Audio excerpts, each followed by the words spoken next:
Ever heard of a discovery made by accident? Today, we're diving into the incredible story of Pedro Alvares Cabral, the Portuguese explorer who stumbled upon Brazil while trying to get to India. It's a tale of ambition, storms, and a monumental mistake that changed the map of the world forever. So, who was this guy? Pedro Alvares Cabral was born around 1467 into a noble Portuguese family. This was the golden age of exploration. Portugal was a global superpower, and its sailors were the rock stars of the era, pushing the boundaries of the known world. The big prize, the spice trade in India. Spices like pepper, cloves, and cinnamon were worth more than gold back then, and Portugal wanted to dominate this lucrative market. Just a couple of years before Cabral's big voyage, another Portuguese legend, Vasco da Gama, had successfully sailed around Africa's Cape of Good Hope and reached India. It was a game-changer. Da Gama's voyage proved that a direct sea route to the east was possible, bypassing the old, expensive land routes controlled by rival merchants. King Manuel I of Portugal was eager to capitalize on this breakthrough. He wanted to establish a permanent and powerful Portuguese presence in India. So, he planned a follow-up expedition, and this one was going to be bigger and better. He assembled the largest and most advanced fleet Portugal had ever sent out, 13 ships, packed with over 1,000 men, soldiers, merchants, and priests. And who did he choose to lead this massive undertaking? Not a seasoned sailor like Vasco da Gama, but a nobleman with strong court connections, Pedro Alvares Cabral. And now, you might be thinking, why pick a guy with relatively little naval experience for such a critical mission? Well, this wasn't just a trade mission. It was a diplomatic and military one. Cabral's job was to impress the local rulers in India, set up a trading post, or a factory as they called it, and use force if necessary. His noble status gave him the authority to negotiate with kings and command the respect of his men. The king trusted his loyalty and leadership skills more than just his sailing prowess.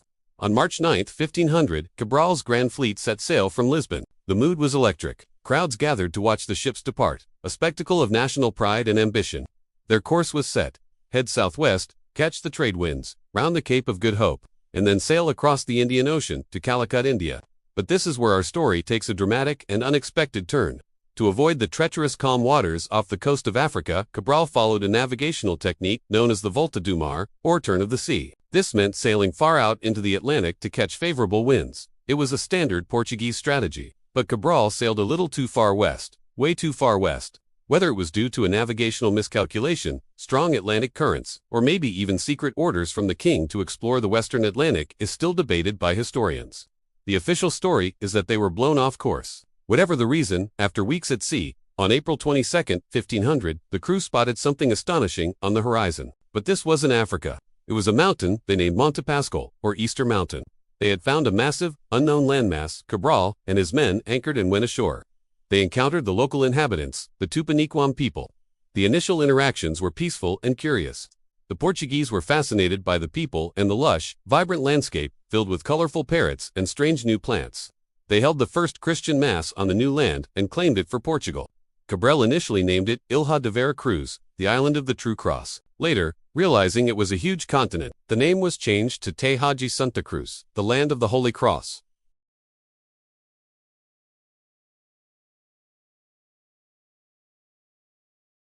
This tree produced a deep red dye that was highly sought after in Europe for textiles. The trade in pau-brasil, or Brazilwood, became so important that the land itself soon became known simply as Brazil. Cabral knew his discovery was monumental. He sent one of his ships back to Portugal under the command of Gaspar de Lemos to deliver the news to King Manuel. The letter written by his scribe, Pedro Álvares Cabral, is one of the most important documents in Brazilian history, giving a detailed, first-hand account of the land and its people. It's a fascinating read, describing the beauty of the country and the gentle nature of the indigenous population.